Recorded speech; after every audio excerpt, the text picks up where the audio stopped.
Welcome to OZ TV. Here we talk about everything that you need to know.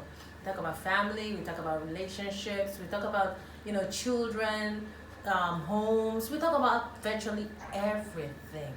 So I want you to subscribe, like, comment, click on the notification bell for more videos coming up. And watch out for a new show coming up called Spit It All. Thank you. I'm talking to your own mother, for your own mother to understand you. Yeah. So, in the summary of everything I've done, they said that soft words turn away wrath. Season your words with salt. Make your points known. Stand your ground. Definitely. And and to that, because I totally agree, you have to stand your ground. You have to, so one thing I can say, the one biggest piece of advice I can give any woman, because the reality is that mother-in-law issues don't pass in 1 year. You've married, you realize that you happen to have one of those kind of mother-in-laws that are a little bit challenging. It's a lifetime situation. You know what I mean? So it's going to go on for a long time. The only thing is that as she gets older and she gets tired and maybe she gets other daughter-in-laws, her attention might divert from you over time. But you're in it for the long haul, right? What I would give an advice to all women is that, diplomacy going in is key. And integrity. Now is the time that you have to remember all of how you were raised, the good things that you know about what came from your parents' home. You see, and you need to do everything with a good conscience. See, conscience is important. When you know you've done everything that you can possibly do without losing your own stance and respect in your home, you've done everything you can do. It is no longer your responsibility. The responsibility goes back to herself. Yes. On a good day, because this is the thing, definitely you want to express yourself. So talk to your mother-in-law like it's your mom and everything, as respectful as possible. But you have to inform them if it bothers you that much, because you also have to have sense. So it's not everything that you have to complain about. Exactly. Some things you have to just kind of let go. But if it's big enough to you because you've seen that this action is going to affect how your household is going to run forever, like cooking 2 pots of soup, or changing your menu. The truth is that no matter how rich your husband is, the richer you are, the more money you're spending on meals, meaning that you're spending twice the amount. Richness is not that we should be throwing away money. It's not reasonable to have 2 different dinners at the table, because of whatever, unless she has special dietary needs that differs from your own. She can't eat salt. And while we're cooking the soup, before you put salt, we remove your own. Because it's still the same pot of soup. You know what I'm saying? There's a way you can work it out, but you figure those ones out. But I think it's important that you just always try to do the right thing. So you don't become malicious. You take care of your mother-in-law. You always give her whatever it is that you know that she needs. You address her respectfully. You address her almost like your mom. I have arguments with my mom. We don't want to argue with our mother-in-law. So almost like your mom. And then the responsibility at the end of the day, all this thing still belongs to your husband. Okay, before we go into that, always understand this. I wanted to cite something. Don't always run to your husband from the first day. Okay. She said something like that. From the first day. Maybe it happens and then you Run to him, start complaining from day one. What your mother did, what your this, that, and that. Yeah, you have to be very diplomatic. You just have to find a way around it. So, then secondly, if she is sick and if she's going to stay with you for a period of time, and maybe her food is not supposed to have oil, salt, or maybe she's carbohydrates and all. And it's awesome because a lot of times our mother-in-laws are older, so they're older. At that point, please you understand and of prepare course. her meal separately. But in a situation, we're talking generally on a situation where nothing of such is happening. Let's be she's clear. just demanding for that. She's just demanding for it because she feels it's my right. At that point, that's where you have to strike the balance. And when you're telling your husband about it, don't know the kind of husband you have. Let it not be the type that comes out and he just break it like when you're breaking a coconut and everywhere is on fire. Yes. So mind the way to digest what you're about to tell him, Right. present it very well, know how to bring it up so that he too can be able to see like it's something I can easily handle, not like it's too serious, not like it's mama is now becoming a problem. Yeah. Right. Why? Because everything we are discussing here, one thing you understand is that every seed you sow, you reap. Mm-hmm. We all have children, boys, girls. Finally, if you know the way you will treat your mother-in-law because you really want to strike a balance, that is not the way you will treat your mom, don't start it. Exactly. Whatever you give to your mother-in-law, make sure in your home, your husband will still see it and know that you're treating your mom The the same way. so that it will not be a situation of, oh, my mother will come and you do this, and your own mom, your own family will come and you're doing that way. In that way, your husband will not support you Exactly. because he's seen the difference between his mom and your mom. And on that, I want to ask. I think, when you look at a lot of questions on social media based on this topic we're discussing, they ask people, do you want your mother-in-law to be alive, or do you want her dead before you get married to the man? And majority is like, no, I don't want. Forgetting that they're like, no, I don't want her alive. But you want to get married and have children, and then you want to be a mother-in-law tomorrow, So, what do you think is the reason behind they're always saying they don't want her? But can I say one thing? Yeah. First of all, not all mother-in-laws are bad. Yes. There are actually, and the thing is that, you know what, I could almost venture to say a lot of people have really awesome mother-in-laws where they have great relationships, where either Exactly. the mother-in-law minds her business, or if she is involved in their household, she's a blessing to the daughter-in-law and not a problem. Exactly. Mother-in-laws have the reputation that Nigerians have abroad. You know how they think Nigerians are all 419 people, but the majority of us are not. Yeah. It's the same thing that, the mother-in-laws have a bad reputation too. They're all bad. They're not all bad. That kind of Yes, thing. they're not A all majority bad. of them are probably awesome people and they're doing awesome things for their families. It's just that the bad ones can be really, really tough for to a manage. young woman to manage. And it's a tough thing to really just kind of balance, because you're kind of, no matter what you do, you're almost always wrong, and you're alone in your wrongness, because as you mentioned, you can't necessarily tell your husband every single thing. When you do say it, you have to be diplomatic. Exactly. You can't tell your sister-in-laws, you can't tell your own parents every single thing. So oftentimes you find yourself alone with little or no support. So the reality is that when you hear some of the stories about mother-in-laws, and if you were a single girl about to get married, it kind of becomes, hey, I can't go through that all. Yeah. Please let my mother-in-law not be alive by the time I get married. That's what most You know what I of mean? them say. And I think it might be a generational thing. I think that our generation and our upcoming generations may not be so harsh. Number one, we're a little bit more independent. So I honestly don't see myself, by the grace of God, having to depend on my children for survival at 70 years old. You know what I mean? I would imagine that, I wouldn't be in the village. A lot of our mother-in-laws are coming from the village and they're coming from different places. Yeah. So there's a mentality difference. Yeah. You know what I mean? We probably won't face that problem. A lot of our kids are probably going to be abroad, and even if they're in Nigeria, they'll be living their own lives. We'll be living our own lives. Yeah. So and there's an independence that we have in our generation that our own parents and older did not really have. Exactly. That kind of thing. Some people's mothers didn't know how to drive, so they were reliant on their children to move them around. Exactly.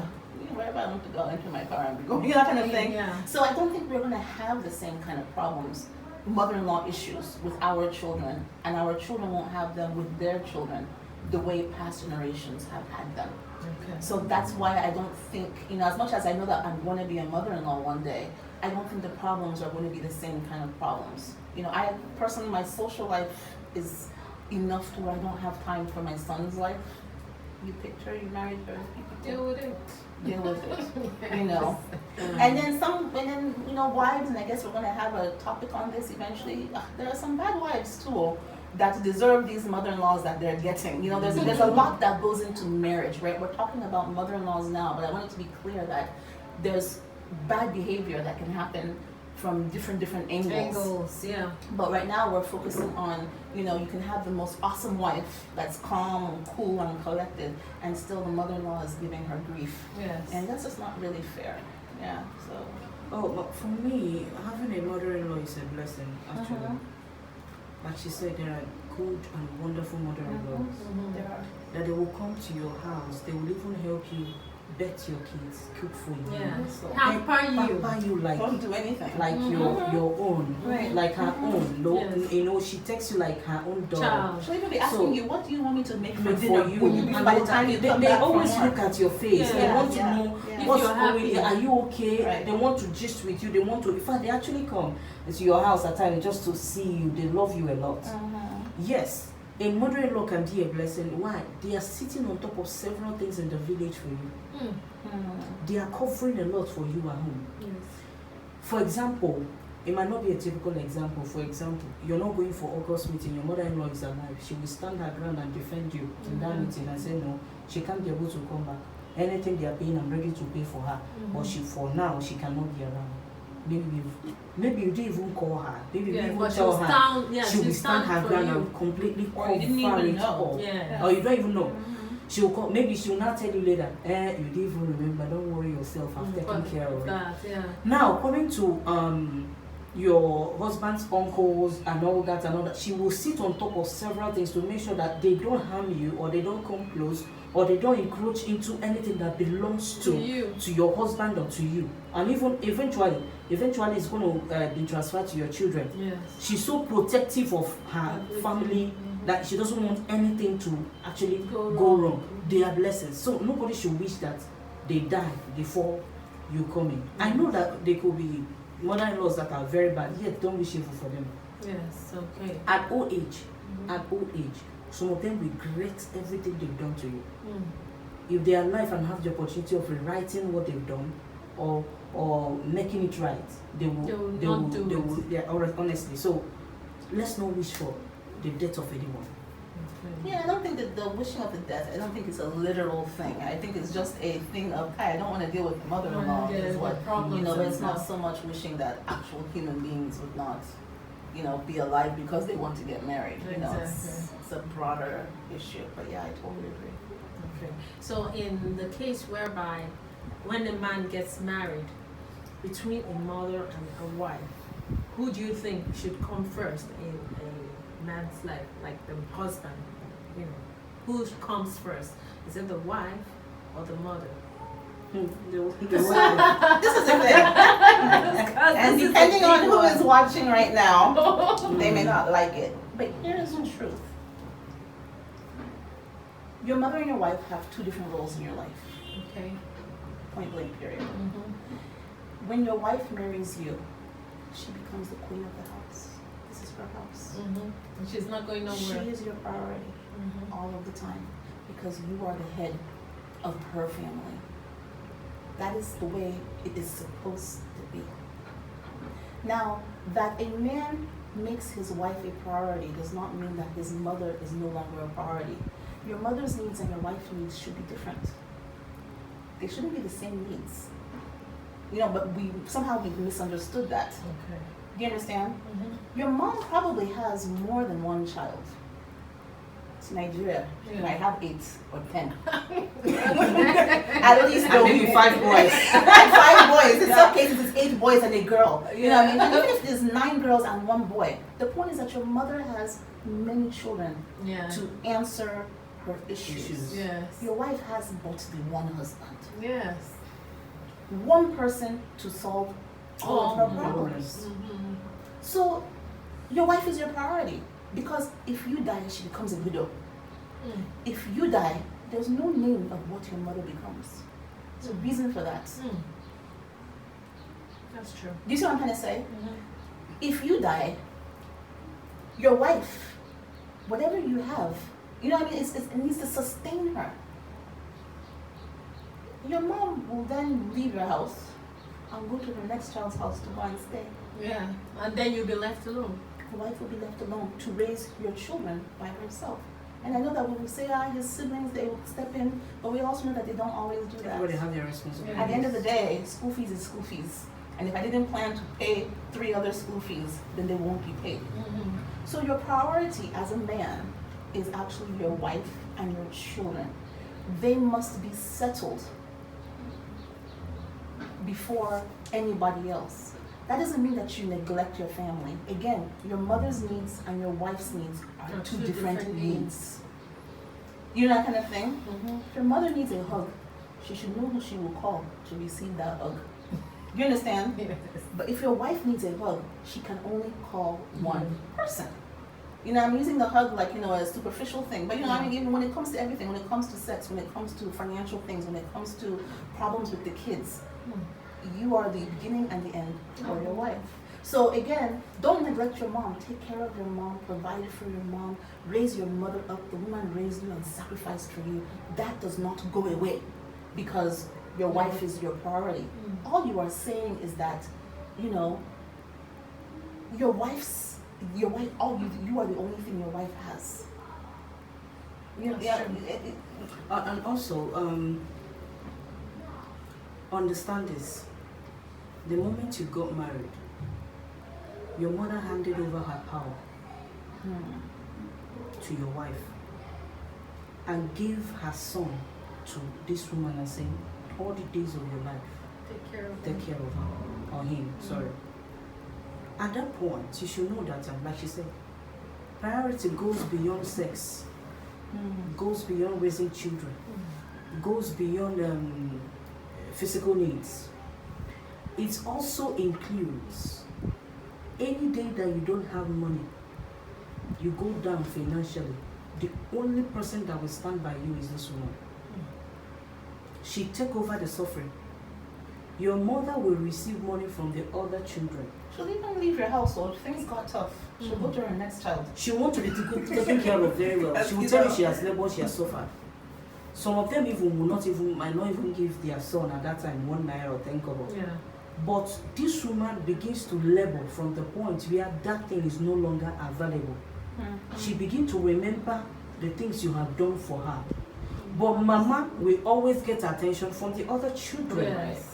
Apart from that, mama getting attention from other children and this woman, remember, that handing over means forever and ever, amen. You understand? Yes. Mama has gotten old. At a time, mama might not be there anymore. True. Mama might not be there anymore. That's why you see children get married and they start a new generation. Yeah. You understand me? Your priority should be this woman. Do everything in your power to make this woman happy. Do everything in your power to empower this woman. Yes. Do everything in your power to make sure that this woman is standing and she's standing very well and standing firm. Why? Because when you start crying, the first person that cries is her. Mama will only pity for you, but mama cannot be able to help at that time. Exactly. She can't be able to help at that time. Because even if she's going to help you, assuming you're not the first son, they will take permission from permission to permission to permission before it gets to you. So, for me, I'm going to answer it straight. Your wife should take the first lead. Number one priority should be your wife. Okay. You and your wife together now takes care of Everybody else. every other person. You understand? You're raising a family for Christ's sake. You're raising a family. Mama has raised her own family. And probably her husband is alive. She still have her own. And even if her husband is no longer alive, it's a part of life. You know what I mean? Even if it's to where she's now a widow and she's reliant on you, that is still your wife's house. That's true. And in most cases, there are some times when the mother is like the domineering one. She tends to find fault in everything the woman does, and sometimes physically abuse the wife. Sometimes it's not verbal alone. They actually physically abuse the wife. So in such cases where the mother maybe slaps you or hits you, and the man maybe is not around. And sometimes, when the son comes back, they kind of flip the whole thing. sometimes they flip it and make it look like it was the wife that was disrespectful that made her hit the wife. You understand? That's when explaining to the son. So, how do you manage such situations where the mother is always physically abusing to the wife? Oh. Joy is going to have to answer that one because I have no diplomatic answer for any of these. I have nothing. Sure. All right. Probably because of my upbringing or because of the way I